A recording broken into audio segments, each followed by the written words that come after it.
আমাদের আজকের আলোচনার বিষয় পটেনশিয়াল প্রবলেম ইন ডেটা। এর আগে আমরা আলোচনা করেছি ডেটা প্রসেসিং নিয়ে। ডেটা প্রসেসিং এর মধ্যে মূলত যে ভিজিবল প্রবলেমগুলো আছে সেগুলো আমরা অ্যাড্রেস করার চেষ্টা করেছি, যেমন মিসিং ভ্যালু, আউটলায়ার যদি থাকে, এবং ভেরিয়েবল ট্রান্সফরমেশনের বিষয়গুলো। এগুলা আমরা এটাকে আসলে ইনভিজিবল প্রবলেম বলছি, কারণ এই প্রবলেমগুলা খালি চোখে আসলে দেখা যায় না। মানে হচ্ছে টেস্ট করে আসলে বুঝতে হয় যে প্রবলেম আছে কিনা। তো এখন আমরা যখন রিয়েল ওয়ার্ল্ড ডাটা নিয়ে কাজ করি, কাজ করতে আমরা যে সোর্সই হোক না কেন, যে রিলায়েবল সোর্স হোক না কেন, ডাটা কখনোই পারফেক্ট হয় না, আর হবেও না কখনো ডাটা পারফেক্ট। এই জন্য ডাটার মধ্যে প্রবলেম থাকবে, সেই প্রবলেমগুলো অ্যাড্রেস করে সামনে আগাইতে হবে। আর প্রবলেম যদি আমরা অ্যাড্রেস না করি, তাহলে তো একটা এফিশিয়েন্ট রেজাল্ট আমরা পাবো না। তো এর মধ্যে আমরা মিসিং ভ্যালু হ্যান্ডেল করেছি। মিসিং ভ্যালুর বিষয় আমরা এখানে রাখছিলাম। আমরা গত ক্লাসে ক্লাসগুলোতে আলোচনা করেছিলাম ধাপে ধাপে। আজকে আমরা শুরু করব মাল্টিকোলিনিয়ারিটি। মাল্টিকোলিনিয়ারিটি কখন ঘটে? যখন হচ্ছে একটা রিগ্রেশন মডেলে দুইটা ইন্ডিপেন্ডেন্ট ভেরিয়েবল, ইন্ডিপেন্ডেন্ট ভেরিয়েবলের মধ্যে আহ, একটা খুব দৃঢ় রিলেশনশিপ থাকে, তখন হচ্ছে সেটাকে মাল্টিকুলারিটি বলে। আমরা যদি আরো সহজভাবে বলি, যদি দুইটা ভেরিয়েবল একই হয়, মানে হচ্ছে এক সিমিলার ইনফরমেশন থাকে তাদের মধ্যে, তখন তারা যদি তারা একই মডেলে আমরা ইনপুট করি তাদেরকে, তখন সেই ক্ষেত্রে মাল্টিকুলারিটি ঘটে। আমরা যদি উদাহরণ দেখি, উদাহরণ হিসাবে এখানে আমরা দেখতে পাচ্ছি এইজ এবং এক্সপেরিয়েন্স। এইজ এবং এক্সপেরিয়েন্স এই বিষয় কিন্তু কাছাকাছি। যখন আমরা কেউ যখন চাকরিতে থাকে, তাদের বয়সের সাথে সাথেই এক্সপিরিয়েন্স বাড়ে। তো সেটাকে এজ বাড়া আর এক্সপিরিয়েন্স বাড়া, এই বিষয়গুলো সিমিলার ইনফরমেশন। তো এই দুইটা বিষয় যখন আমরা মডেলেই রাখি, তখন মাল্টিকোলিনিয়ারিটি হওয়ার পসিবিলিটি থাকে। একইভাবে লেবার ফোর্স, পপুলেশন, তারপর হচ্ছে মানি সাপ্লাই এবং ইনফ্লেশন। মানি সাপ্লাই হলে ইনফ্লেশন বেড়ে যায়। এগুলোর প্রভাব যখন আমরা কোনো কোনো মানে ভেরিয়েবলে দেখাই, তার আউটকামটা আসলে ইফ ইনএফিশিয়েন্ট হয়, অথবা হচ্ছে একটা বায়াস রেজাল্ট হওয়ার চান্স থাকে। এখন এই দুটা আমরা আমরা এখানে দেখতে পাচ্ছি যে দুটা আলাদা ভেরিয়েবল। এখন দুটা মানে দুটার মধ্যে রিলেশনশিপ আছে কিনা, সেটা তো আসলে আমরা বলতে পারবো না এমনিতেই। ঠিক আছে, আমরা বুঝতেছি দুটা একই জিনিস, কিন্তু সেটা আমাদের বলে দিবে কে? মডেল বলে দিবে। এই জন্য আমাদের মাল্টিকোলিনিয়ারিটি টেস্ট করতে হবে। এখন কেন প্রবলেম যদি থাকে, তাহলে সমস্যা কোথায় কোথায় হয়? আমরা এর আগেই বলেছিলাম যে যখনই আমরা ডাটার প্রবলেম নিয়ে কথা বলবো, তখনই যে বিষয়গুলো সামনে আসবে, সমস্যা ঘটার জায়গা, মানে সেন্সিটিভ জায়গা হচ্ছে হচ্ছে বিটা, বিটা এবং স্ট্যান্ডার্ড এরর। এই দুটো বিষয়, এই দুটো বিষয় হচ্ছে সেন্সিটিভ। এই দুটো থেকে বাকি প্রবলেমগুলো ক্রিয়েট হবে। মাল্টিকুলারিটি থাকলে কি হবে? স্ট্যান্ডার্ড এরর বেড়ে যেতে পারে। যখন স্ট্যান্ডার্ড এরর বেড়ে যাবে, তখন আমাদের যে এস্টিমেশন সেটা হচ্ছে লেস প্রেসাইজ হবে। যেমন হচ্ছে আমরা জানি যে বিটা ডিভাইডেড বাই এসি দিলেই হচ্ছে টি আসে। তো যখন হচ্ছে এটা বেড়ে যাবে, তখন হচ্ছে টির ভ্যালুটা অটোমেটিকলি কমে যাচ্ছে।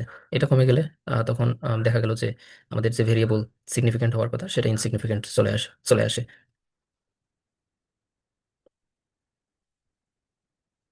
এবং আনস্টেবল কোফিশিয়েন্ট। আনস্টেবল কোফিশিয়েন্ট বলতে এখানে যখন কোফিশিয়েন্ট আমরা পাচ্ছি, তখন কিন্তু আচ্ছা, যখন কোলিনিয়ারিটি থাকবে, তখন আমরা একটা বিষয় মানে বুঝতে পারবো না, বা মডেলে বুঝতে পারবে না যে কোন বিষয়টা আসলে বেশি ইম্প্যাক্ট ফেলতেছে। এখন এইটা স্যালারিতে বেশি ইম্প্যাক্ট ফেলতেছে নাকি এক্সপিরিয়েন্স বেশি ইম্প্যাক্ট ফেলতেছে, এই বিষয়টা তখন কনফিউজিং হয়ে যায়। তখন আসলে ট্রু যে ইফেক্টটা, সেটা আসলে বের করা পসিবল হয় না। এবং আর একটা বিষয় ঘটে এখানে, দেখা গেল আমরা নর্মাল সেন্সে বা থিওরিটিক্যালি যদি চিন্তা করি, এক্সপিরিয়েন্স বাড়লে স্যালারিও বাড়ে। এই জিনিসটা হচ্ছে উল্টাটা হয়ে যেতে পারে শুধু মাল্টিকলিনিয়ারিটি থাকার কারণে। দেখা গেল যে আমরা পাইলাম যে নেগেটিভ রিলেশনশিপ কার সঙ্গে? এক্সপিরিয়েন্স এবং স্যালারির সঙ্গে। এই বিষয়টা ঘটতে পারে।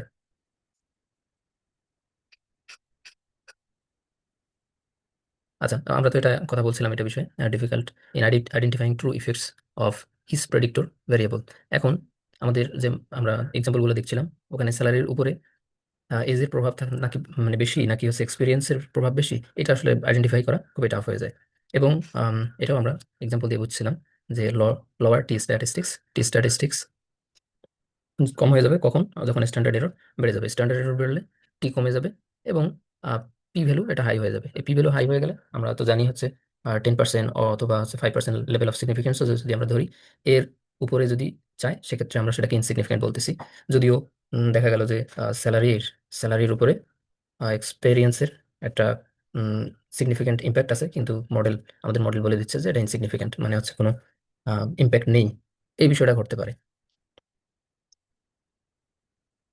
এই হলো বেসিক বিষয় মাল্টিকোলিনিয়ারিটির। এখন মাল্টিকোলিনিয়ারিটি যদি আমরা হচ্ছে স্টার্টার মধ্যে দেখতে চাই, তা আমরা কয়েকভাবে টেস্ট করতে পারি। তার মধ্যে খুবই কমন টাইপ হচ্ছে কোরিলেশন ম্যাট্রিক্স।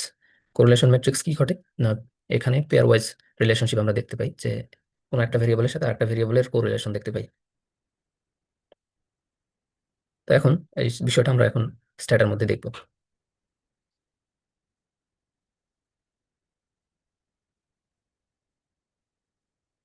আমরা ডাটাটা ইম্পোর্ট করে নিই।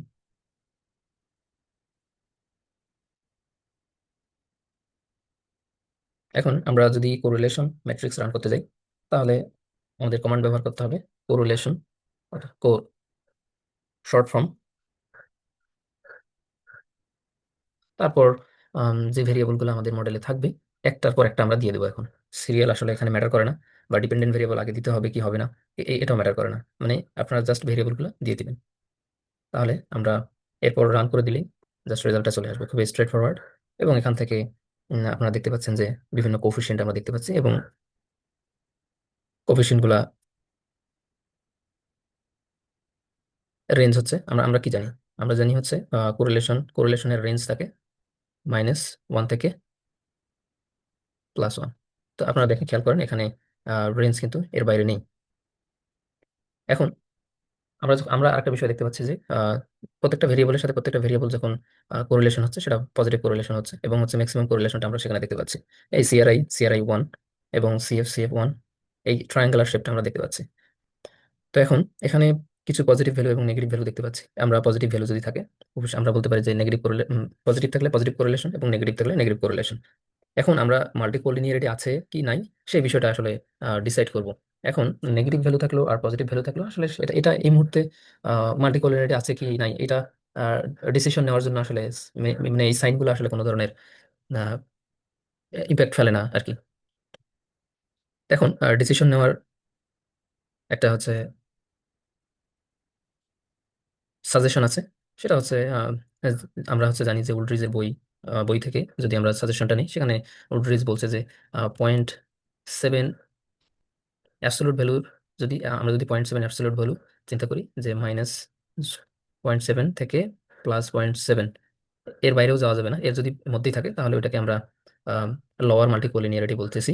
এবং যদি হচ্ছে 7+ হয়, 7-এর বাইরে চলে যায়, সেটা মাইনাসের দিকে হোক অথবা হচ্ছে প্লাসের দিকে হোক, তখন সেটা হচ্ছে হাই মাল্টিকোলিনিয়ারিটি আমরা বলতেছি। সেটা আমাদের মডেলের জন্য প্রবলেমেটিক, এটা কোনোভাবে অ্যাকসেপ্টেবল না 7-এর বাইরে।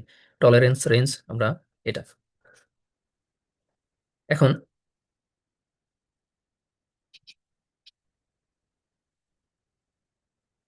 এখন আমরা একটা বিষয় এখানে দেখতে পাচ্ছি, কোরিলেশন ম্যাট্রিক্সের লিমিটেশনের মধ্যে প্রথম লিমিটেশন হচ্ছে detect only pair wise correlation. এখানে আপনারা যদি রেজাল্টের দিকে দেখেন, সে কিন্তু শুধুমাত্র আম, এই যখন আমরা যদি চিন্তা করি সিআর এর সাথে কোরিলেশন এখানে দেখতে পাচ্ছি, কিন্তু একই সাথে 2 থেকে 3টা ভেরিয়েবলের মধ্যে কোরিলেশন থাকতে পারে। এই বিষয়টা কিন্তু এই আমরা কোরিলেশন ম্যাট্রিক্সের মাধ্যমে আসলে ডিটেক্ট করতে পারি না। এটা হচ্ছে তার লিমিটেশন। এবং আর কি পারি না, সেভারিটি মানে আমরা ডিটেক্ট করতে পারি না। আমরা জাস্ট এখান থেকে একটা ইন্ডিকেশন পাই যে মাল্টিকোলিনিয়ারিটি আছে কি নাই, কিন্তু আসলে এর ম্যাগনিটিউডটা আসলে আমরা বলতে পারি না। এই জন্য আমাদের সেই ম্যাগনিটিউড দেখার জন্য আরো কিছু টেস্ট আছে, সেগুলো দেখে আমরা চাবো এখন। এবং হিডেন মাল্টিকোলিনিয়ারিটি, অনেক ক্ষেত্রে দেখা যায় যে এই যে এখানে যে ভ্যালুগুলো আমরা দেখতে পাচ্ছি, এখানে আমি দেখতে পাচ্ছি যে সবগুলো ভ্যালুই আহ, মোটামুটি ভাবে 0.7-এর নিচেই হবে, ওই রেঞ্জের মধ্যে আছে। তো এখন ধরলাম আমরা এই প্রথমটাই যদি আমরা চিন্তা করি, এখানে মাল্টিকোলিনিয়ারিটি নাই সিএফ এবং সিআর এর মধ্যে, কিন্তু কিন্তু হচ্ছে এদের মধ্যে হিডেন মাল্টিকোলিনিয়ারিটি থাকতে পারে। সেই বিষয়টা হচ্ছে কোরিলেশন ম্যাট্রিক্স ডিটেক্ট করতে পারে না। তো এই জন্য উম, আমরা শুধু একটা টেস্ট করেই আসলে যদি মানে ডিসিশনটা নেই, সেক্ষেত্রে অনেক সময় একটা ভুল ডিসিশন নেওয়া, মানে ভুল হতে পারে, ডিসিশন নেওয়াটা ভুল হতে পারে। এই জন্য আসলে একাধিক টেস্ট করাটা মানে সেফ মনে করা হয়। যে একাধিক বলতে আপনারা হচ্ছে মাল্টিকোলারিটি করলেন এবং অন্য অন্য টেস্ট করলেন, তারপর রেজাল্ট কম্পেয়ার করে দেখলাম যে সবগুলোতে সিমিলার রেজাল্ট আসছে, তাহলে ওকে। এরপর এই যে প্রবলেমগুলো আমরা দেখলাম, পেয়ার ওয়াইজ কোরিলেশন, তারপর হচ্ছে ম্যাগনিটিউড এবং হচ্ছে হিডেন যে মাল্টিকোলিনিয়ারিটি থাকার পসিবিলিটি থাকে, এই বিষয়গুলো সলভ করার জন্য ভেরিয়েন্স ইনফ্লেশন ফ্যাক্টর, সংক্ষেপে হচ্ছে ভিআইএফ, এই টেস্টটা করা হয়। ভিআইএফটা এই প্রবলেমগুলো আসলে ডিটেক্ট করে, মানে সলভ করে, অ্যাড্রেস করে। ভিআইএফ কিভাবে কি মেজার করে? VIF measure how much variance of regression coefficient increase because of multicollinearity. এখন ভেরিয়েন্স কতটুকু বৃদ্ধি পায় মাল্টিকোলিনিয়ারিটির জন্য, সে এইটা ডিটেক্ট করে। আমরা এখান থেকে ম্যাগনিটিউডটা আসলে পাই। তাহলে আমরা যদি রিলেশন মানে সূত্রটা দেখি এখানে, সেখানে আপনারা দেখতে পাচ্ছেন যে আমরা আমরা জানি আর স্কোয়ার তো আমরা জানি ভেরিয়েন্সের বিষয়। তাহলে এইভাবে ভিআইটা ক্যালকুলেশন করা হয় আর স্কোয়ার দিয়ে। এখন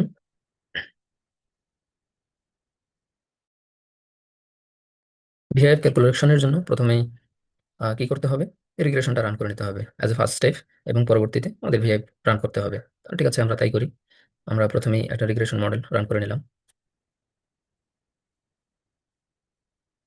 রিগ্রেশন রিগ্রেশন রান করার পর এখানে আমরা যেহেতু রিগ্রেশন রান করতেছি, তাহলে ডিপেন্ডেন্ট ভেরিয়েবল আগে দিতে হবে। ডিপেন্ডেন্ট ভেরিয়েবল, তারপর ইন্ডিপেন্ডেন্ট ভেরিয়েবলগুলো আমরা দিয়ে দিলাম। রান হয়ে গেছে। ওকে, রেজাল্ট যা আসছে ওকে, আমরা এটা দেখবো না। আমরা এখন ভিএফ রেজাল্ট দেখবো। ভিএফ বের করার জন্য লিখতে হবে স্টেট স্টেট স্টেট ভিআইএফ। স্ট্যাটার কমান্ডগুলো খুবই স্ট্রেট ফরওয়ার্ড, আপনার খুবই সোজা এবং মনে রাখাও অনেক সোজা। আসলে এটা মনে রাখার জন্য উম, আলাদা কোনো টেকনিক কোনো ব্যবহার করতেই হবে না। জাস্ট স্টেট ভিআইএফ আমরা রান করলাম। এখানে আমরা দেখতে পাচ্ছি যে ভিআইএফ আমরা রেজাল্ট পেয়ে গেছি। আমরা এখানে আরো কিছু দেখতে পাচ্ছি। আমরা প্রথমত শুধুমাত্র ভিআইএফ এবং মিন ভিআইএফ দেখবো। এখানে আমরা দেখতে পাচ্ছি প্রত্যেকটা ভেরিয়েবলের জন্য ভিএফ ভ্যালু দেখতে পাচ্ছি, সিএফ 1.23 এবং পলিসিও সেম, এবং হচ্ছে এনভায়রনমেন্টাল ট্যাক্স 1.08, এভাবে আমরা দেখতে পাচ্ছি। এখন ডিসিশন নেওয়ার বিষয়, এবং এই যে ইয়াগুলো আছে, আমরা ভিআইএফ দেখতে পাচ্ছি এখানে। ভিআইএফ এর মিন ভিআইএফ হচ্ছে এটা। আমরা যদি ওভারঅল চিন্তা করি, এখন ওভারঅল চিন্তা করলেও দেখা যাচ্ছে যে 1.13, সেটাও কম। আচ্ছা ঠিক আছে, তাহলে ডিসিশন কিভাবে নেব সেটা এখন বিষয়। এখন এখানে আমরা ওট এবং লং নেকার এবং হচ্ছে গুজরাটি গুজরাটি এবং এই দুজন হচ্ছে সেম সাজেশন দিয়েছে। তারা বলছে যে ভিআইএফ এর ভ্যালুটা 10 এর উপরে বেশি হওয়া যাবে না। 10 এর উপরে যদি বেশি হয়, তাহলে সেটাকে আমরা সিরিয়াস মাল্টিকোলিনিয়ারিটি বলবো। তো এর নিচে হলে এটা মডারেট, এবং হচ্ছে যত কম হবে তত সেফ। আপনারা যদি মনে করেন যে 9, 9 হলেও যে 10 হলে সিরিয়াস, 9 হলেও সিরিয়াসের কাছাকাছি, মানে একটা মডারেট লেভেল, মানে যত কম হবে তত ভালো আর কি। আমরা দেখতে পাচ্ছি এখানে আমাদের এই ভিআইএফ এর যে ভ্যালু, সেটা কিন্তু অনেক কম। এটা খুবই একটা স্টেবল এবং সেফ জোনে আছে। তো আমরা এখন দুটা যে রেজাল্ট পাইলাম এখানে, একটা হচ্ছে ভিআইএফ এবং কোরিলেশন ম্যাট্রিক্স, এই দুটা থেকে আমরা যদি ডিসিশন নিই, তাহলে দেখা গেল যে আমাদের যে ভেরিয়েবল গুলো আছে সেগুলোর মধ্যে কোনো মাল্টিকোলিনিয়ারিটি নেই। এখন এডিশনাল টেস্ট হিসেবে আমরা আমরা তো সবসময় অনেকগুলো টেস্ট দেখি, সবগুলো তো আর আসলে একই সাথে রিসার্চ পেপারে আমরা অ্যাপ্লাই করবো না। যেটা যেটা আসলে করার দরকার হবে সেটা আমরা, এই জন্য আমরা একাধিক টেস্ট দেখি। এখন টলারেন্স স্কোর, এরপর আরেকটা মেথড হচ্ছে টলারেন্স স্কোর। এখন টলারেন্স স্কোরটা কি? আমরা যদি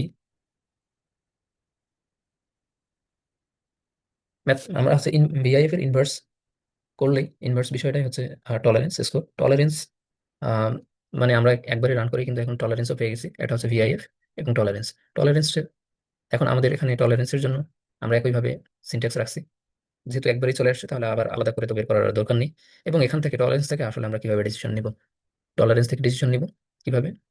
যখন আমাদের মাল্টিকোলিনিয়ারিটিভ মানে ভিআইএফ ভ্যালু, বা মানে আমরা যেটা টলারেন্স ভ্যালু বলছি, টলারেন্স যদি হচ্ছে 0.1 এর নিচে থাকে, সেটা সিরিয়াস মাল্টিকোলিনিয়ারিটি, এবং হচ্ছে 1 থেকে 0.2 এর মধ্যে থাকলে মডারেট, এবং হচ্ছে 0.2 এর বেশি থাকলে সেটা আমরা ধরে নেবো যে সেফ জোনে আছে। তাহলে আপনারা এখানে দেখেন সবগুলো ভ্যালু কিন্তু 0.2 এর উপরে আছে, তাহলে সবগুলোই সেফ জোনে আছে। তাহলে আমরা 3 নম্বর টেস্ট থেকেও দেখতে পাইলাম যে আমাদের ডেটার মধ্যে মাল্টিকোলিনিয়ারিটি নেই।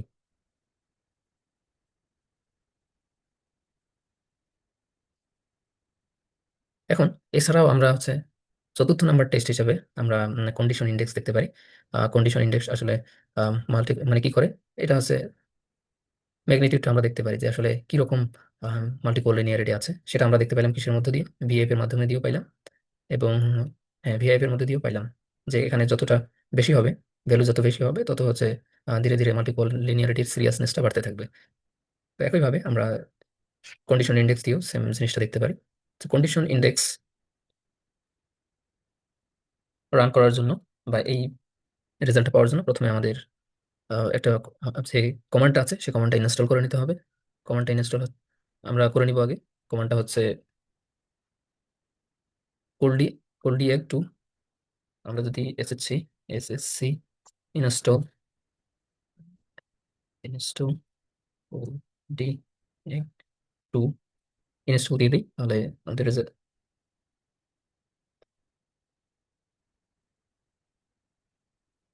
আচ্ছা, আমার এখানে বলছে যে আপনার আগে থেকে ইনস্টল করা আছে, আপনার যদি কেউ করে তাহলে এটা ইনস্টল করে নেবেন এভাবে। এরপর আমরা যেহেতু ইনস্টল যে কমান্ডটা করলাম সেই কমান্ডটাই হচ্ছে প্রথমে দিব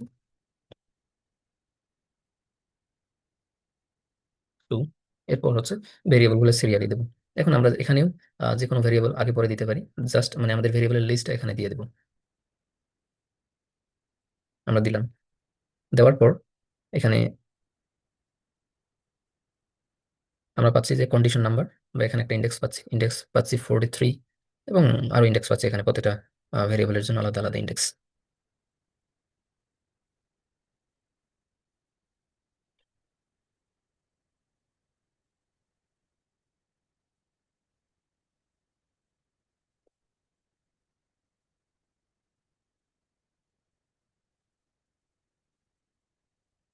এখন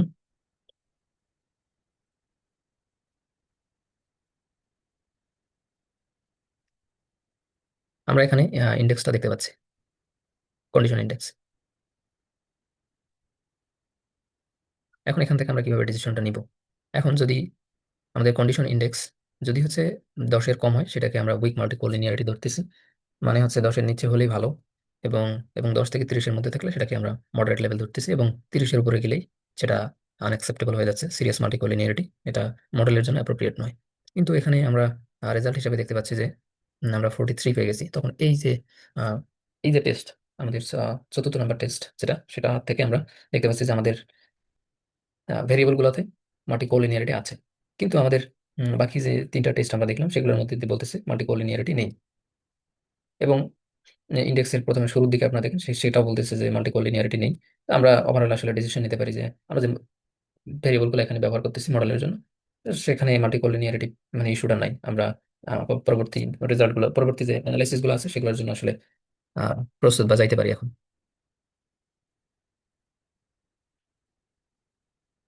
এখন এই ছিল মোটামুটি হচ্ছে মাল্টিকোলিনিয়ারিটির বিষয়। তো মাল্টিকোলিনিয়ারিটির বিষয় আমরা কিভাবে রিসার্চ পেপারে লিখি বা প্রেজেন্ট করি সেই বিষয়টা একটু অল্প করে আমরা দেখে আসি। আমরা একটা পেপার থেকে যদি যাই, আমরা এখানে দেখতে পাচ্ছি ভ্যারিয়েবল, এখানে দুটো বিষয় রাখা হয়ে গেছে। আম, একটা হচ্ছে কোরিলেশন ম্যাট্রিক্স এবং ভিআইএফ ভ্যালু। আমরা এখানে এই যে ট্রায়াঙ্গেল শেপে দেখতে পাচ্ছি, আর এই লাইনটা আমরা দেখতে পাচ্ছি ভিআইএফ। ভিআইএফ এবং হচ্ছে সব ভ্যালু দেখা যাচ্ছে যে এখানের মধ্যে কোরিলেশন নেই। এভাবে রিসার্চের মধ্যে প্রেজেন্ট করতে হয় টেবিল হিসাবে। এবং হচ্ছে লেখার যদি বলা হয়, একে মানে লেখার বিষয়টা আসলে সাবজেক্টিভ বিষয়, এটা পার্সন টু পার্সন ভেরি করে। কিন্তু মেইন থিম আপনাকে এই জিনিসগুলো বলে দিতে হবে যে আপনার ডাটার মধ্যে কোনো মাল্টিকোলিনিয়ারিটি নেই।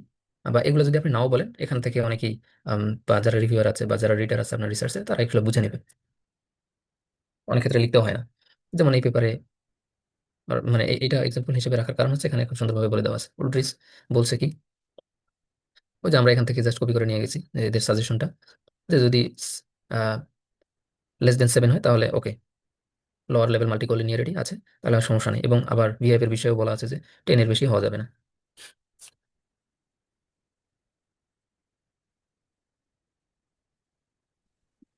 এক্সকিউজ মি, এই কোন ডায়াগ টু যেটা কমেন্টটা ওটা একটু মিস করেছিলাম, আচ্ছা কাইন্ডলি যদি আরেকবার একটু বলতেন।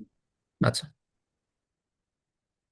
কন্ডিশন ইন্ডেক্সের জন্য কমান্ড হচ্ছে, আপনি প্রথমেই কমান্ড যেটা আছে কোল্ডিএক, সেটা আগে ইনস্টল করে নিতে হবে। এটা অটোমেটিক না, এটা ইনস্টল করে নিতে হবে। ইনস্টল করার পদ্ধতি হচ্ছে এসএসসি ইনস্টল। এসএসসি হচ্ছে স্টোরেজ, এই স্টোরেজ থেকে ইনস্টল করে নিতে হবে এই কমান্ডটা। এরপর যে কমান্ডটা আমরা প্রথমে লিখবো এবং ভেরিয়েবলের লিস্ট আমরা দেবো, আম, যে ভেরিয়েবলগুলো আমরা ব্যবহার করব সেগুলোর লিস্ট দিব। রান করে দিলে রেজাল্ট চলে আসবে। রেজাল্ট কিভাবে কিরকম চলে আসবে, এই রেজাল্টটা চলে আসবে এরকম। প্রথমে কন্ডিশন নাম্বার আসবে, এরপর আমরা এখানে একাধিক ইন্ডেক্স দেখতে পাবো। নর্মালি হচ্ছে আমরা ম্যাক্সিমাম ইন্ডেক্স এটাই দেখবো, কিন্তু এগুলো আমরা দেখতে পারি, এখানে আর যেগুলো আছে সেগুলো দেখতে পারি যে আসলে সবগুলোই কি হচ্ছে সব কন্ডিশন ইন্ডেক্সই কি মাল্টিকোলিনিয়ারিটি বলতেছে, নাকি হচ্ছে শুধু ম্যাক্সিমাম লেভেলে গিয়ে হচ্ছে বলতেছে। যাই হোক, আমরা সবগুলা দেখবো, মানে সবগুলা বলতে সবগুলা টেস্ট, মানে চারটা টেস্টেই যদি কেউ মনে করেন যে দেখবেন, ওকে দেখতে পারেন। আপনারা যদি তা না মনে করেন তাহলে প্রথমের ভিআইএফ এবং হচ্ছে কোরিলেশন ম্যাট্রিক্সটা দেখতে পারেন। বেশিরভাগ রিসার্চে আপনারা দেখবেন এই দুটো বিষয় রাখা হয়। একটা হচ্ছে, এই দুটা বিষয় বলতে হচ্ছে তিনটা বিষয় রাখা হয়। একটা হচ্ছে টলারেন্স স্কোর এবং ভিআইএফ এবং কোরিলেশন ম্যাট্রিক্স। আমি জানি না, আমার চোখে এখনো পড়ে নাই যে কন্ডিশন ইন্ডেক্স কেউ অ্যাড করেছে। বাট আমি জাস্ট এটা দেখানোর জন্য আপনাদের দেখানোর জন্য এটা অ্যাড করা হয়েছে এখানে আর কি, লেকচারে। কন্ডিশন ইন্ডেক্সের ডিসিশন ক্রাইটেরিয়াটা কি? ডিসিশন ওয়ান ক্রাইটেরিয়া জিরো কম হচ্ছে হলে? আমরা যে স্কোরটা এখানে দেখতে পাচ্ছি সেই স্কোরটা দেখবো এখানে। এই যে স্কোরটা এখানে দেখতে পাচ্ছি, সেই স্কোরটা যদি হচ্ছে 10-এর নিচে হয় তাহলে আমরা ওটাকে বলছি উইক মাল্টিকোলিনিয়ারিটি। এবং হচ্ছে 10 থেকে 30-এর মধ্যে যদি হয় সেটাকে মডারেট লেভেল বলতেছি। এবং 30-এর বেশি হলে সেটাকে সিরিয়াস প্রবলেম বলতেছি। তো এখানে আম, আমাদের এই যে আমরা যে মডেলটা রান করেছি সেখানে 43.10 আসছে। তার মানে হচ্ছে সে বলতেছে আপনাদের এখানে সিরিয়াস মাল্টিকোলিনিয়ারিটি আছে। তো আদার্স যে তিনটা টেস্ট আছে তারা তো বলতেছে না, কোলিনিয়ারিটি নাই। তো সেক্ষেত্রে আমরা ম্যাক্সিমামটাকেই বলছি যে যেটা এখানে ম্যাক্সিমাম টেস্টে যেটা এখানে বলতেছে তাহলে কি সেটা আমরা ওই আমাদের যে confidence লাস্ট, level। এখানে কি তাহলে শুধুমাত্র লাস্ট যে ভ্যালুটা 43.10 এটাকে কনসিডার করতে হবে? না না, আপনি ওটাকে কনসিডার করবেন না শুধু, কারণ এখানে ইন্ডেক্স তো অনেক আছে, না হ্যাঁ। মানে, হ্যাঁ হ্যাঁ, ইন্ডেক্স এখানে অনেকগুলো আছে, 7টা আছে। ইন্ডেক্স অনেকগুলো আছে, আমরা ম্যাক্সিমাম বিষয়টা আর কি দেখবো। এখানে আপনার হচ্ছে ম্যাক্সিমাম ইন্ডেক্স হচ্ছে 43, আমরা সেটাকে আচ্ছা, নিয়ে আলোচনা করলাম। আমরা এগুলো দেখতে পারি, এটাকে যদি আমরা কনসিডার করতে পারি তাহলে এগুলোকে কেন নয়, উপরের গুলোকে কেন নয়, সেগুলো আমরা দেখবো। মানে এখানে তো 43 মাত্র একটা আসছে, এটা সিরিয়াস মাল্টিকোলিনিয়ারিটি আছে বলছে।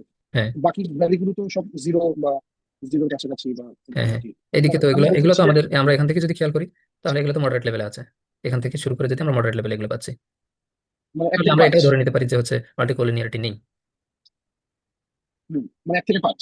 জি, আচ্ছা, তাহলে সমস্যা হচ্ছে ছয় কিছুটা আছে সাথে। এখন এই ছয় সাতটা যদি আসলে আমরা বলি, কি 6 মিন হচ্ছে করছে? মডারেট লেভেলে আছে এবং সাথে হচ্ছে সিরিয়াস। সাতটা আসলে কোনটা মিন করছে, মানে সাতটা আসলে এখানে আসলে কিসের এটা, এটা কি আমরা বলতে পারবো? মানে সাত বিষয়, 7 নাম্বার দিয়ে আসলে কি বোঝানো যাচ্ছে? 7 নম্বর দিয়ে কি বোঝাচ্ছে আসলে আমিও বলতে পারতেছি না, কারণ এখানে তো সিরিয়ালই দেখতে পাচ্ছি শুধু। এবং এটা আচ্ছা, ভেরিয়েশন, মানে এখানে হচ্ছে ভেরিয়েন্সের বিষয়টা আসতেছে মনে হয়। উম, আমি এক্স্যাক্টলি আসলে বলতে পারতেছি না যে আসলে 7 দিয়ে কি জি, বোঝাচ্ছে। র্যাঙ্ক বোঝাইতে পারে। আর আচ্ছা।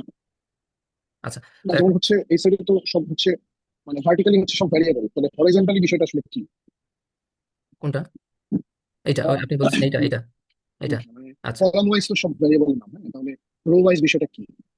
এটার কথা ওইটা, বলতেছেন। আচ্ছা হ্যাঁ আচ্ছা, মানে ঠিক আছে। কলাম ওয়াইজ তো সব ভ্যারিয়েবল, হ্যাঁ, রো ওয়াইজ যে রো ওয়াইজ হুম বিষয়টা আসলে কি? রো ওয়াইজ বিষয়টা আসলে ওরা কি মিন করছে? তাই না, যে ওয়ান ওয়াইজ মানে কি মিন করতেছে? ওয়ান ভ্যালুটা আসলে কিভাবে আসে? উপরে তো সব জিরো, হুম, হ্যাঁ, তারপর আবার 2.38 এটা সে কিভাবে আসলো, বা 5.55 এটা কিভাবে আসলো?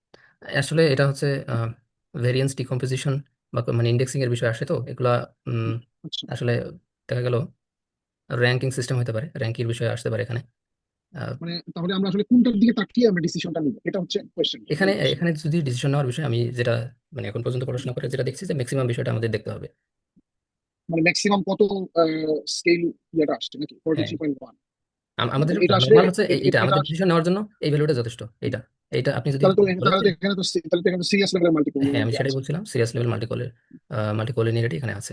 আপনি যদি এখানের দিকে না তাহলে তাকান, তাহলে এটা কি ওই দুইটা মডেলের সাথে আসতে পারে কম্পারিজল আসতে পারে। যে আপনার হচ্ছে মডেল টু মডেল ভিআইএফ এবং ইনভার্স ক্যালকুলেশন, ভিআইএফ এর সাথে? জি, এটা এটা তো হচ্ছে ভেরি করতেই পারে। মডেল টু মডেল আচ্ছা, আপনার আচ্ছা, হচ্ছে দেখা গেল যে এখানে তো সেই প্রবলেমটার বিষয়ে আমরা কথা বলছিলাম। যেমন হচ্ছে জি, কি বলছে হিডেন মাল্টিকোলিনিয়ারিটি, সেটা এই ক্যাপচার করতে পারতেছে না এই মডেলটা, মানে হচ্ছে কোরিলেশন ম্যাট্রিক্সটা। তখন হচ্ছে অন্যগুলো ক্যাপচার করতেছে, সেটা হচ্ছে আমাদের ভেরিয়েন্স ইনফ্লেশন ফ্যাক্টর ক্যাপচার করতে পারে। এবং হচ্ছে এখন এই বিষয়টা কন্ডিশন ইন্ডেক্স সে হচ্ছে ম্যাগনিটিউডটা ক্যাপচার করতেছে। হতে পারে। আচ্ছা আচ্ছা আচ্ছা আচ্ছা আচ্ছা, ঠিক আছে, ধন্যবাদ। ওকে, তাহলে আমরা যদি আরেকটা রিসার্চ পেপার থেকে দেখি, তাহলে সেটা এখানে দেখবেন, এখানে একইভাবে ভিআইএফ এবং কোরিলেশন ম্যাট্রিক্সটা অ্যাড করা হয়েছে। এখানে এই রিসার্চ পেপারে মনে করেন যে তেমন কোনো হচ্ছে এক্সপ্লানেশন দেওয়া নেই। আপনি যদি এক্সপ্লানেশন নাও দেন, তারপরও কোনো হচ্ছে মানে ইস্যু নেই। জাস্ট একটু বলে দিতে হবে যে আপনার ডেটার মধ্যে মাল্টিকোলিনিয়ারিটি নেই, এতটুকু মানে স্টেটমেন্ট একটা দিলেই হয়ে যায়। কারণ এখান থেকেই তো বোঝাই যাচ্ছে, এখান থেকে বোঝাই যাচ্ছে, যারা রিভিউয়ার আছে তারা এটা বুঝতে পারে, বা যারা রিডার যারা বুঝে তারা জানে, এটা এটা কমন বিষয়। এই ব্যাপারটা কি আমাদের দেওয়া যায় একটু করার জন্য? হ্যাঁ, নিশ্চয়ই দেওয়া যাবে। এই দুটাই আমি আপনাদের গ্রুপে দিয়ে দিব, সমস্যা নেই। ধন্যবাদ।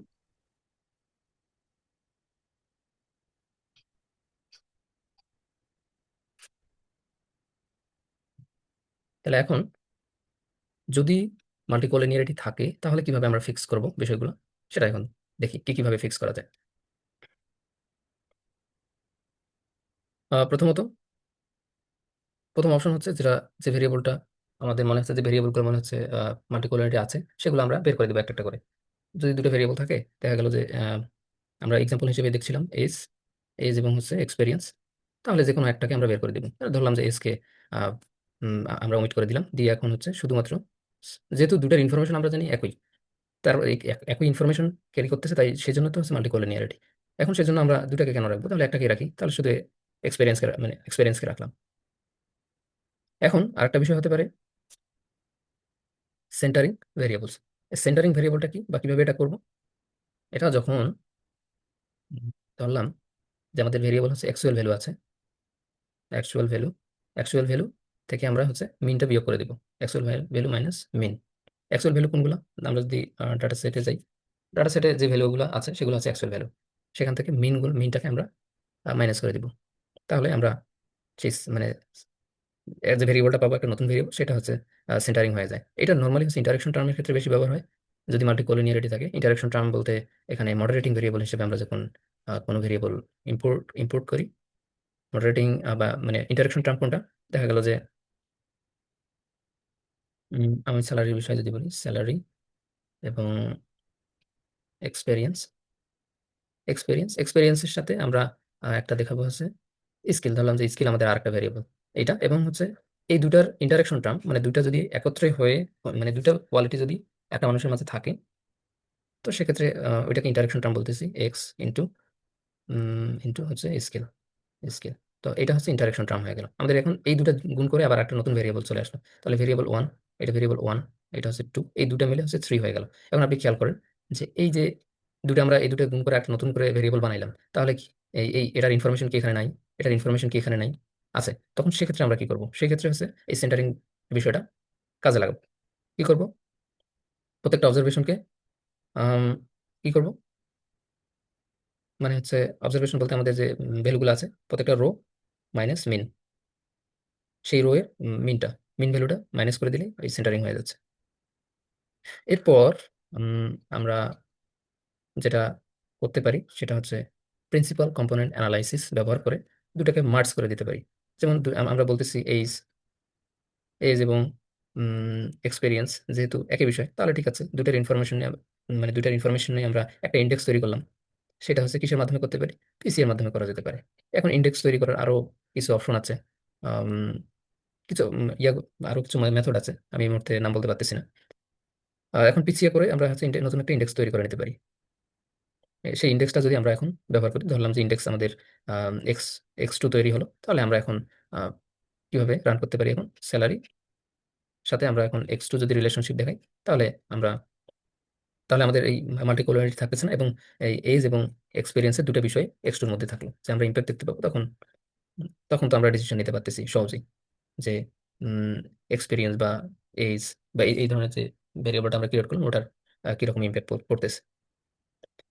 এরপর রেগুলারাইজেশন মডেল ব্যবহার করে আমরা দেখতে পারি। রেগুলারাইজেশন মডেলের মধ্যে এক্সাম্পল হিসেবে rigid regression, lasso regression, elastic net, এই ভেরিয়েবলগুলো ব্যবহার করে আমরা ভেরিয়েবল সিলেকশন করতে পারি। ভেরিয়েবল সিলেকশনের ক্ষেত্রে আমরা এই মডেলগুলো ব্যবহার করতে পারি, যেমন ল্যাসো ব্যবহার করতে পারি। ল্যাসো কিভাবে কাজ করে, ল্যাসো আমি খুব সহজভাবে লেসের বিষয়টা বলি। উম, মানে খুবই বেসিক আইডিয়া দিই আপনাদের। আমরা দিলাম, ধরেন যে আমাদের ভেরিয়েবল অনেক। আমরা নর্মালি কি করি, ভেরিয়েবল নিজে নিজে সিলেক্ট করে দিই কোনটা আমরা মডেলে রাখবো কোনটা রাখবো না। কিন্তু আমরা যখন রেগুলারাইজেশন মডেলে যাব, তখন আমরা এটা ডিসাইড করবো না যে কোনটাকে আমরা রাখবো মডেলের মধ্যে, কোনটাকে রাখবো না। সেই লেস রিগ্রেশন বা রিজিড বা ইলাস্টিক নেট তারাই সিলেক্ট করে দেবে আমাদের। ধরলাম আমাদের ভেরিয়েবল হচ্ছে x1 থেকে x20 পর্যন্ত আমাদের ইন্ডিপেন্ডেন্ট ভেরিয়েবল, বা মানে টোটাল ভেরিয়েবল আমরাই ধরলাম। এখন এই ভেরিয়েবলগুলোর মধ্যে থেকে যেগুলোর মধ্যে কোলিনিয়ারিটি আছে, লেসো রিগ্রেশন লেসো মডেল কি করবে, সেগুলোকে অমিট করে দিবে, দিয়ে ইউনিক যে ভেরিয়েবলগুলো আছে সেগুলোকে সে রেখে দিবে। রেখে দিয়ে কি করবে, হ্যাঁ সেগুলো রেখে দিয়ে সে সাজেস্ট করবে যে আপনাদের এগুলো দিয়ে আপনি এখন মডেল রান করতে পারেন। কথার কথা, x5 দিল, x13 দিল, তারপর হচ্ছে x15 দিল, x18 দিল। তো এই যে আমাদের সাজেশনগুলো দিল, সেই সাজেশনগুলো মধ্যে কোনো মাল্টিকোলারিটি নাই। এখন এগুলো দিয়ে আমরা যে কোনো মডেল এখন রান করতে পারি। তখন আর মাল্টিকোলারিটি থাকা মানে যে ইস্যুর, এই যে ইস্যু থাকবে, এই প্রবলেমটা আসলে সলভ হয়ে গেল। এটা ছিল মাল্টিকোলারিটির বিষয়। কোলিনিয়ারিটি নিয়ে আপনাদের কোনো কোশ্চেন আছে কি? আর আপনারা কি বিষয়টা বুঝতে পারছেন?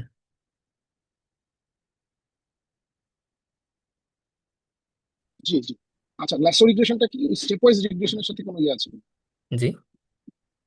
এই যে ল্যাসো যেটা বললেন, এটা কি স্টেপ ওয়াইজ রিগ্রেশনের সাথে কোনো ইয়ে না, মিল আছে? না, স্টেপ ওয়াইজ রিগ্রেশনের সাথে মিল নাই। এটা এটা রেগুলারাইজেশন মডেল। এটা হচ্ছে কি করে, আপনার ভেরিয়েবল গুলাকে যেগুলোর ইম্প্যাক্ট কম, যে ভেরিয়েবল গুলোর ইম্প্যাক্ট কম সেগুলো সে প্যানালাইজ করে, মানে হচ্ছে যে তাদের কোফিশিয়েন্ট গুলোকে জিরো বানায় দেয়, বিটাকে জিরো বানায় দেয়। বিটা ইকুয়াল জিরো বানায় দেয়। বিটা জিরো হলে তার কোনো ইম্প্যাক্ট নাই।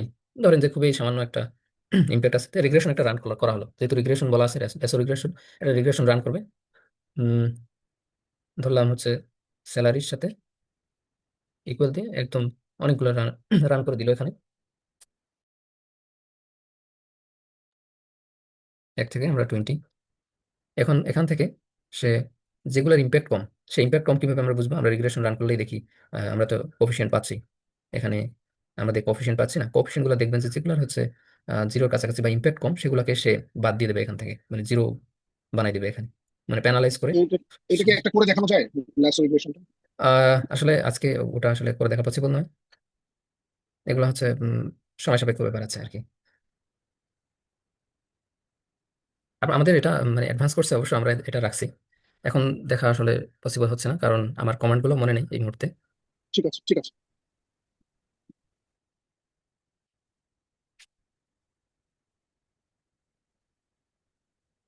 আচ্ছা, যদি প্রবলেম না থাকে তাহলে আমরা পরবর্তী বিষয়ে যাই। আজকের ক্লাসটা একটু লম্বা হবে, কারণ আমরা দুইটা বিষয় রাখছি আজকে শেষ করার জন্য। ক্রস সেকশনাল ডিপেন্ডেন্স, আর একটা বিষয় হচ্ছে cross sectional dependence. Cross sectional dependence, এটাকে আমরা ক্রস সেকশনাল কোরিলেশন এবং স্পেশাল ডিপেন্ডেন্স বলি। এটা বলার কারণ হচ্ছে, যখন আমরা আমরা নর্মালি হচ্ছে কি চিন্তা করি, যে বাংলাদেশ এবং বাংলাদেশ আশেপাশে যে কান্ট্রিগুলো আছে, বা বাংলাদেশের মধ্যে যত ঘটনা ঘটবে সেই ঘটনাগুলো ইন্ডিপেন্ডেন্ট। বাংলাদেশ ইন্ডিপেন্ডেন্ট কান্ট্রি মানে কি, এর ভিতরে যা ঘটবে, যে পলিসি থাকবে, যে রেগুলেশন থাকবে, সেটা হচ্ছে বাংলাদেশ কেন্দ্রিক, বা অন্য দেশের ইম্প্যাক্ট বাংলাদেশে থাকবে না। এটাই হচ্ছে আমরা চিন্তা করি, কিন্তু বাস্তবে কিন্তু এই বিষয়টা হয় না। অন্য দেশের বা বিভিন্ন ইকোনমিক ফ্যাক্টর বা ইন্টারন্যাশনাল রেগুলেশনের এই যে ইম্প্যাক্ট গুলা, মানে কান্ট্রি, মানে কিছু ইম্প্যাক্ট আছে সেটা পুরো ওয়ার্ল্ডেই পড়ে। তো সেই বিষয়গুলোকে বলা হচ্ছে ক্রস সেকশন ডিপেন্ডেন্স। মানে হচ্ছে একটা কান্ট্রির ইফেক্ট আরেকটা কান্ট্রির উপরে পড়তেছে, অথবা একটা কোম্পানির ইম্প্যাক্ট অন্য একটা কোম্পানিতে পড়তেছে, বা রিজিওনাল যে বিষয়গুলো থাকতেছে, আহ, যেমন হচ্ছে ওয়ারের কারণে আমাদের দেশে একটা ইম্প্যাক্ট পড়তেছে। এই বিষয়গুলো হচ্ছে ক্রস সেকশনাল ডিপেন্ডেন্স বা ক্রস সেকশন কোরিলেশন বলতেছে ওটা। এখন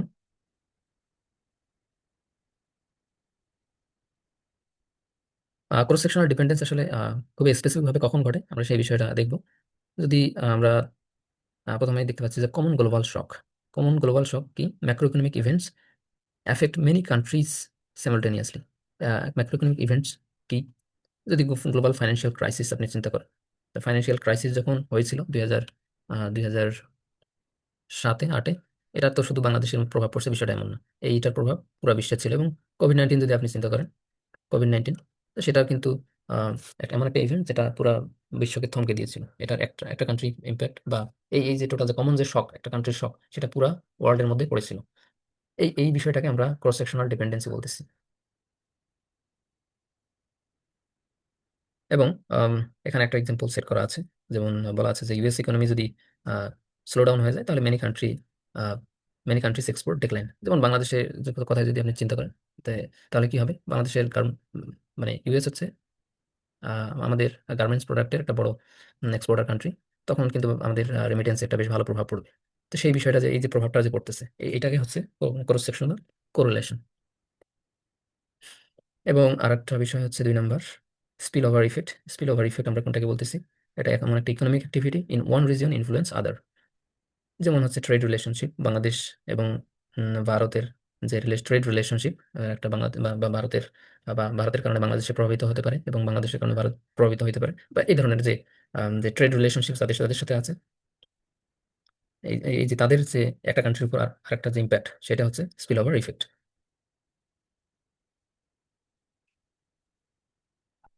এবং আনঅবজার্ভ কমন ফ্যাক্টর, সেটাকে হচ্ছে যেমন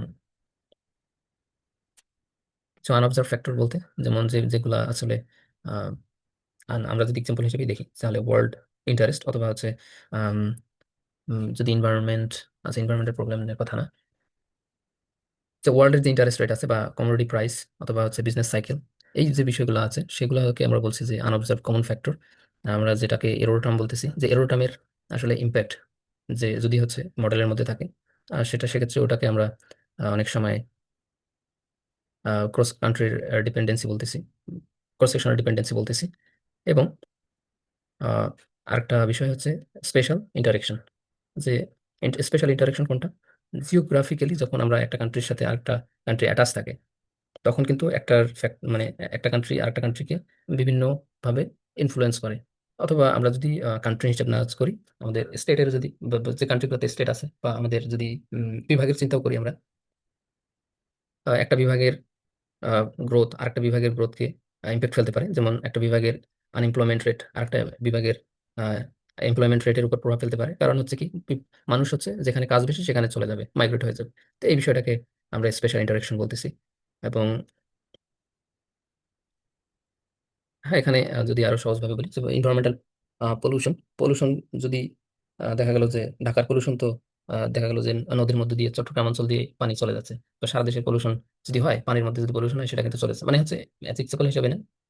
যদি এয়ার কোয়ালিটি খারাপ হয়, তাহলে কি ঢাকার এয়ার কোয়ালিটি খারাপ হলে কি গাজীপুরের এয়ার কোয়ালিটি কি ভালো থাকবে? এই যে একটা মানে কাছাকাছি বর্ডার থাকার কারণে বা কাছাকাছি রিজিয়ন থাকার কারণে যে একটা ইম্প্যাক্ট থাকে, সেটাকে স্পেশাল ইন্টারেকশন বলতেছে। আসলে এই আমাদের যে রিগ্রেশন যে অ্যাজাম্পশন গুলো আছে, রিগ্রেশন অ্যাজাম্পশনের মধ্যে আহ, এই যে অ্যাজাম্পশন আছে, ক্রস সেকশনাল ডিপেন্ডেন্সি থাকা যাবে না, এটা ইন্ডিপেন্ডেন্ট হইতে হবে। মানে বাংলাদেশের মধ্যে কোনো দেশের বা কোনো ফ্যাক্টরের ইম্প্যাক্ট থাকা যাবে না। যেমন বাংলাদেশের জিডিপিতে কোনো কিছুই বাইরে থেকে এসে ইম্প্যাক্ট ফেলবে না। এটা হচ্ছে ওয়েলেস মডেল অ্যাজিউম করে এটা। এখন ইগনোর করলে আমরা জানি কি কি প্রভাব ফেলে। আর রিগ্রেশন মডেলে স্ট্যান্ডার্ড এররের প্রবলেম হবে, এবং হাইপোথেসিস টেস্টিং বলতে T test, P value, F test এগুলা প্রভাবিত করবে, এবং সিগনিফিক্যান্টটাকে ইনসিগনিফিক্যান্ট হবে, ইনসিগনিফিক্যান্ট ভ্যালুকে সিগনিফিক্যান্ট বানাই দিবে। এই প্রবলেমগুলো হবে। এখন ক্রস সেকশনাল ডিপেন্ডেন্স ডিটেক্ট করার জন্য বেশ কিছু অপশন আছে। তার মধ্যে একটা হচ্ছে আহ ব্রুশ বাগান এলএম টেস্ট। এই এলএম টেস্ট হচ্ছে এই ব্যক্তি হচ্ছে এই দুজন ব্যক্তি 1980-তে সাজেস্ট করছে, এবং এটা খুবই আর্লি একটা পুরাতন টেস্ট। তো এখন এই যে টেস্ট, এটা রান করতে গেলে প্রথমেই আমাদেরকে কমান্ড একটা ইনস্টল করে নিতে হবে। এবং হচ্ছে এরপর আমাদের যেহেতু ক্রস সেকশনাল ডাটা সবসময় প্যানেল ডাটার মধ্যে হয়, কারণ আমরা তো বলতেছি ক্রস কান্ট্রি। ক্রস কান্ট্রি বলতে তো আর প্যানেল ডাটার স্ট্রাকচার, ক্রস কান্ট্রি মানে হচ্ছে প্যানেল ডাটার স্ট্রাকচার। তো এই জন্য হচ্ছে ফিক্সড ইফেক্ট মডেল রান করে নিতে হবে। এরপর যে কমান্ডটা আমরা ইনস্টল করেছি সেটা রান করে দিলে আমরা আহ, এই এলএম টেস্টের রেজাল্টটা পাবো। এখান থেকে আমরা ডিসিশন নেবো যে ক্রস সেকশনাল ডিপেন্ডেন্স আছে কি নাই। তাহলে উম, প্রথমে আমরা যেহেতু প্যানেল ডাটা ইম্পোর্ট করেছি। তো মাল্টিকুলারিটি টেস্টের জন্য প্যানেল ডাটার টাইম সেট করার দরকার হয়নি বা হয় না, কিন্তু ক্রস সেকশনাল ডিপেন্ডেন্সির জন্য টাইম সেট করে নিতে হবে। এক্স এক্স টি সেট ইয়ার আইডি, টাইম সেট হয়ে গেছে। এরপর আমাদের যেটা করতে হবে, প্যাকেজ ইনস্টল করে নিতে হবে। SSC install XT test test two. আমরা যদি কোনো প্যাকেজ একবার ইনস্টল করে নিই, এটা নর্মালি আর স্ট্যাটা যদি আমরা আনইনস্টল না করি, সেটা আর ইনস্টল করার দরকার হয় না, আমরা জাস্ট ডিরেক্ট রান করে দিলেই হয়ে যায়। আপনাদের, আমি অনেক ক্ষেত্রে আমি অনেক কমান্ড রান করে দিই, সেগুলা আমার এখানে ইনস্টল থাকার কারণে আর ইনস্টল করার দরকার হয় না। আপনাদের যদি আনরেকগনাইজ দুঃখিত, দেখেন আমি সেক্ষেত্রে, একটা জিনিস একটু জানতে চাচ্ছিলাম। সেটা হচ্ছে যে এই যে এক্সটি সেট টিআরআইটি করলেন, এটা এটা কেন করলেন? মানে এটা কেন করলাম? জি জি জি জি, হ্যাঁ, এটা যদি একটু একটু আবার রিভিউ করতেন। আচ্ছা, আমরা প্রথম যখন ডাটা প্রসেসিং এর ক্লাস শুরু করেছিলাম, তখন আমরা বলেছিলাম যে যখন আমরা মানে যে ধরনের ডাটা আমরা অ্যানালাইসিস করব, তার জন্য টাইম এবং ইউনিটটা সেট করে নিতে হবে, কারণ আমাদের সফটওয়্যারকে বলে দিতে হবে যে আসলে আমরা কি ধরনের ডাটা ব্যবহার করতেছি। এখন আমরা যখন টাইম সিরিজ ডাটা যখন আমরা দিয়ে অ্যানালাইসিস করব, তখন টাইম সিরিজ ডাটার মধ্যে কি থাকে, এক একটা হচ্ছে কান্ট্রি থাকে, আমরা যদি কান্ট্রি হিসাব করি, এবং জি জি টাইম থাকে অনেক, মাল্টিপল টাইম থাকে। জি এই জন্য জি আমরা ওখানে টি সেট লিখি, time series set, time set করে দিই। আমরা যদি এটা ইয়ার দিয়ে দিই, বা আমাদের যে ইয়ার ভেরিয়েবলটা আছে, ইয়ার ভেরিয়েবল আমরা যেভাবে লিখছি, আমরা যে কোনো নাম দিতে পারি এখানে। আমরা যেখানে ইয়ার লিখেছি, এই যে এখানে আমরা তো ইয়ার লিখেছিলাম, এখানে এখানে আপনি যে কোনো নাম দিতে পারেন, ভেরিয়েবল নাম দেওয়ার কোনো বাধ্যবাধকতা নেই। তো সেইটা আমরা এখানে লিখে দিব ইয়ার, তখন টাইমটা সেট হয়ে যাবে। এখন স্ট্যাটা এখন বুঝে নেবে যে আপনি টাইম সিরিজ মডেল রান করবেন। এখন এই time series data time set করার পর আপনি যদি মনে করেন যে আপনি প্যানেল ডাটা রান করবেন, তখন কিন্তু প্যানেল ডাটা মডেল কখনোই রান হবে না। এবং একইভাবে আমরা প্যানেল ডাটার ক্ষেত্রে কি জানি, প্যানেল ডাটার ক্ষেত্রে মাল্টিপল কান্ট্রি এবং মাল্টিপল ইউনিট এবং মাল্টিপল টাইম থাকে। এর জন্য এক্স এক্স তে হচ্ছে, আমরা জানি যে এক্স হচ্ছে প্যানেল ডাটার ফার্স্ট কমান্ড হচ্ছে এক্স, মানে ক্রস কান্ট্রি। এই জন্য ক্রস এবং হচ্ছে টাইটিতে হচ্ছে টাইম, ক্রস কান্ট্রি এবং টাইম আমরা সেট করে নেব, সেট, এবং ইয়ারটা সেট করে দিতে হবে, ইয়ারের রেঞ্জটা, এবং হচ্ছে আইডি, এই যে আইডিটা দিলাম, এটা হচ্ছে কান্ট্রি আইডি। এটা আসলে আপনি যদি এখানে দেখেন, হুম হুম, জি জি জি, স্ট্রিং ভ্যারিয়েবল। হ্যাঁ, এই কান্ট্রি আইডিটা আমরা ক্রিয়েট করে নিয়েছি, আমরা যেহেতু নিউমেরিক ম্যানুয়ালি নিউমেরিক হচ্ছে। ক্রিয়েট করা ছিল, এই জন্য হচ্ছে এখানে আমরা দিয়ে দিয়েছি। বুঝতে পারছেন আপনি এখন? হ্যাঁ, আইডিটা হচ্ছে বেসিক্যালি কান্ট্রি, ইয়ারটা হচ্ছে, so hmm, basically XT T set, then হচ্ছে আইডি দিয়েছেন কান্ট্রি, এবং ওটা মানে ইয়ার। জি, দ্যাট মিনস আমি ক্রস সেকশনাল, মানে আমি প্যানেল ডাটা ইউজ করতে প্যানেল পারছি। Data unit. জি। জি, আচ্ছা আচ্ছা, ঠিক আছে। তো এখন হচ্ছে এলএম টেস্টের জন্য আমরা ইনস্টল করে ফেলেছি। ইনস্টল করার পর, আচ্ছা আমরা কি হ্যাঁ, ইনস্টল করে ফেলেছি। এখন যেটা করতে হবে, ফিক্সড ইফেক্ট রান করতে হবে। ফিক্সড ইফেক্ট রান করতে গেলে, ফিক্সড ইফেক্ট ধরে নেন আপনি ওএলএস রিগ্রেশন মতো, এইভাবে আপাতত চিন্তা করেন। আমরা যেহেতু ফিক্সড ইফেক্টে এখনো যাইনি, আমরা আলোচনা করবো এটা আজ। আমরা জাস্ট কিভাবে ফিক্সড ইফেক্ট রান করতে হয় সেটা দেখবো। ফিক্সড ইফেক্ট রান করতে গেলে আমরা নর্মালি ওএলএস রান করছি কি দিয়ে, রেগ দিয়ে, আরইজি রেগ। তাহলে জি এইটা যখন রান করছি, তখন আমরা কিসের জন্য করছি, টাইম সিরিজ ডাটা টাইম এবং সিরিজ। হচ্ছে ক্রস ক্রস সেকশনাল ডাটার জন্য আমরা এটা এই সেম কমান্ড। এবং যদি আমরা এটাকেই প্যানেল বানাইতে যাই, তাহলে এক্সটি আমাদের সামনে বসাই দিতে হবে, যেহেতু আমাদের ক্রস কান্ট্রি এবং টাইম। এক্সটি হচ্ছে জি মানে প্যানেল ডাটার একটা কোড। জি এরপর আমরা একইভাবে এখন ভেরিয়েবল গুলো দেবো। ভেরিয়েবল বলতে হচ্ছে প্রথমেই দিতে হবে ডিপেন্ডেন্ট ভেরিয়েবল। আমরা যখন মডেল রান করবো, তখন প্রথমে ডিপেন্ডেন্ট ভেরিয়েবল দিতে হবে, তারপর পাশে আমরা ইন্ডিপেন্ডেন্ট ভেরিয়েবল গুলো দিয়ে দিব। এরপর আমরা যেহেতু প্যানেল ডাটা রান করতেছি, এখন আমরা তো বলে দিইনি যে আসলে কি ধরনের মডেলের নাম, তো আমরা বলে দিইনি। আমরা তো just বলছি যে প্যানেল ডাটা রিগ্রেশন করেন। এরপর আমাকে বলে দিতে হবে যে ফিক্সড ইফেক্ট রিগ্রেশন করেন। তাহলে এই জন্য ফিক্সড ইফেক্ট এফ ই দিলে সে বুঝে নেবে ফিক্সড ইফেক্ট। ফিক্সড ইফেক্ট আমরা জাস্ট রান করে দিব, তখন দেখতে পাবেন যে ফিক্সড ইফেক্ট রিগ্রেশন রান হয়ে গেছে।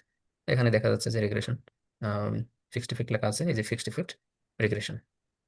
ওকে, আমরা আজকে তো ফিক্সড এটা, ইফেক্টটা কেন দিলাম আমরা? ফিক্সড ইফেক্টটা আমরা কেন দিলাম? এটা স্টেপ। মানে ফিক্সড ইফেক্ট আমাদের আচ্ছা, ওকে, আচ্ছা আমাদের টার্গেট কি, আমরা চাচ্ছি যে ক্রস সেকশনাল ডিপেন্ডেন্স ডিটেক্ট করতে যাচ্ছি। সেটার জন্য জি প্রথমে জি মানে যেটা করতে হবে, স্টেপ হিসেবে রিগ্রেশনটা রান করে নিতে হবে, এবং এরপর এই যে এই কমান্ডটা রান করে নিতে হবে, এক্সটি টেস্ট টু, এটা আমরা রান করে নেব।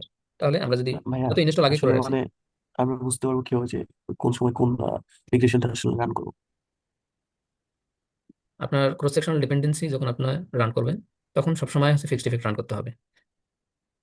কোন সময় আপনার আপনি মানে এটা হচ্ছে যখন যে ধরনের বিষয় ডিটেক্ট করতে যাবেন, সেই ধরনের বিষয়ের জন্য আলাদা আলাদা রিগ্রেশন আছে।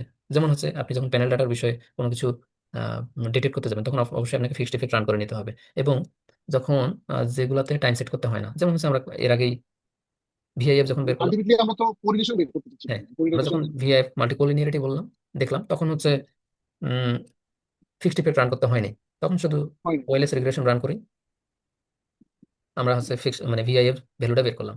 এখন এখানে তো এই জন্যই তো লিখে দেওয়া হয়েছে, আপনাদের দেখায় দেওয়া হয়েছে যে কি রান করতে হবে, মানে কি রান করতে হবে স্টেপগুলো এই জন্যই বলে দেওয়া হয়েছে শুধু। এখানে আপনাকে ভিআইএফ করতে গেলে অবশ্যই রিগ্রেশন রান করে নিতে হবে, তারপর হচ্ছে ভিআইএফ বলতে হবে। এটার জন্য আসলে কোনো রুলস নেই,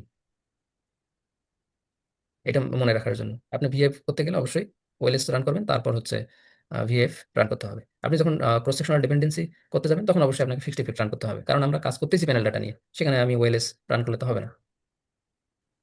তাহলে আমরা যদি এটা এক্সটি টেস্ট টু আমরা রান করে দিই, তাহলে আমরা এলএম টেস্টের রেজাল্টটা পেয়ে গেলাম। এলএম টেস্টের রেজাল্ট কি আসছে আমরা দেখবো না, শুধু আমরা দেখবো যে এই যে এখানে নিচে লেখা আছে, এখানে কি আছে, এই যে এলএম টেস্ট অফ ইন্ডিপেন্ডেন্স। এখানে নাল হাইপোথেসিস এবং অল্টারনেটিভ হাইপোথেসিস দিয়ে আপনাকে ডিসিশনটা নিতে হবে। তাহলে নাল হাইপোথেসিস এখানে কি, নাল হাইপোথেসিস আমরা এখানে যেটা প্রথমে লেখা আছে বা যেটা উল্লেখ করা আছে, সেটা আমরা নাল হাইপোথেসিস হিসেবে ধরব। নাল হাইপোথেসিস বলা আছে ইন্ডিপেন্ডেন্স, মানে হচ্ছে ক্রস সেকশনাল ডিপেন্ডেন্সি নেই। আমরা সবসময় এক্সপেক্ট করবো কি, আমাদের মডেলে আমাদের মডেলের মধ্যে বা আমাদের যে ভেরিয়েবল গুলো আছে সেগুলোর মধ্যে ক্রস সেকশনাল ডিপেন্ডেন্সি না থাকুক, আমরা এটা এক্সপেক্ট করবো। এটা তো সিরিয়াল অটো কন্ডিশন নাকি? এটাকে no no, serial auto relation অন্য বিষয়, আমরা যখন সিরিয়াল অটো আচ্ছা রিলেশন নিয়ে আলোচনা আচ্ছা করবো, আচ্ছা। আমরা এরপর করবো।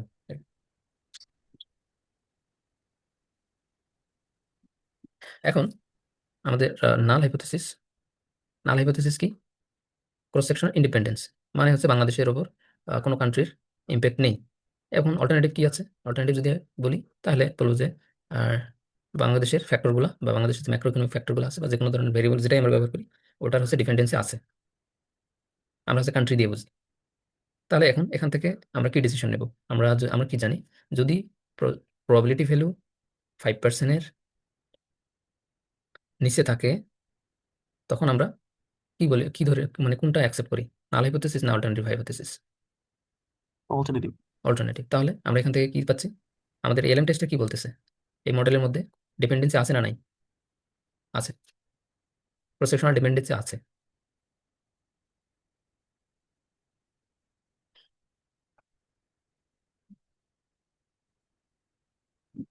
এখন হ্যাঁ, বললেন যে হচ্ছে ক্রস সেকশনাল ডিপেন্ডেন্সি না থাকে এটাই ভালো। তো আসলে যদি থাকে সেক্ষেত্রে এটা কাটিয়ে ওঠা যায় না কোনোভাবে? হুম হুম, যাবে। আমরা যাব, আমরা হচ্ছে আগে প্রবলেমটা ডিটেক্ট করি, তারপর হচ্ছে কিভাবে সলভ করা যায়, সলিউশন করা যায়, সেটা আমরা দেখব। এখন এটা তো একটা দেখলাম, একটা ওয়ে দেখলাম। এটা আমরা কখন ব্যবহার করব, যখন আমাদের প্যানেল, এলএম টেস্ট আমরা কখন ব্যবহার করব, যখন আমাদের প্যানেলটা স্মল থাকবে। স্মল প্যানেল আমরা কোনটাকে বলতেছি, স্মল প্যানেল প্যানেল বলতে কান্ট্রি কম থাকবে, বা কান্ট্রি বলেন আপনার কোম্পানি বলেন, এই এন এন যেটা, সেটা কম থাকবে এবং টাইম বেশি থাকবে। দেখা গেল যে উম, আমি যদি কান্ট্রি দিয়ে এক্সাম্পল দিই, তো সাউথ এশিয়ার 7টা কান্ট্রি, কিন্তু হচ্ছে আমরা ডাটা নিয়েছি 2007 কান্ট্রি, 7 কান্ট্রি, আর হচ্ছে ডাটা নিয়েছি হচ্ছে উম, ধরলাম যে 90 থেকে 25। এটা হচ্ছে লার্জ প্যানেল, এটাকে আমরা ধরলাম। এই ক্ষেত্রে আমরা যদি এই সিচুয়েশনটা এমন হয়, তখন আমরা এলএম টেস্ট ইউজ করব। তারপর এরপর যদি আমরা আসি, এরপর সেকেন্ড অপশন হিসেবে কি আছে, পেশারান সিডি টেস্ট। এটা খুবই একটা কমন টেস্ট এবং ওয়াইডলি ইউজড সিডি টেস্ট। এটা আপনারা দেখবেন যে পেপারগুলোতে ক্রস সেকশনাল ডিপেন্ডেন্সি আছে, সেখানে পেশারান্স সিডি টেস্টটা আছে। এটা লার্জ প্যানেলের জন্য ব্যবহার করা হয়। আপনার যখন কান্ট্রি বেশি থাকবে, তখন আপনারা এটা ব্যবহার করতে পারেন। বা আপনি চাইলে মানে আমরা যে যে যে সবসময় যে স্মল প্যানেল হইতে হবে এটা ব্যবহার করার জন্য, বিষয়টা কিন্তু এমন না। এটা এটা কন্ডিশন না, এটা সাজেশন। এখন ফেসারান সিটি টেস্টের জন্য আহ, কি করতে হবে, প্রথমে প্যাকেজ ইনস্টল করে নিতে হবে, XT CSD, XT cross sectional dependency. একটা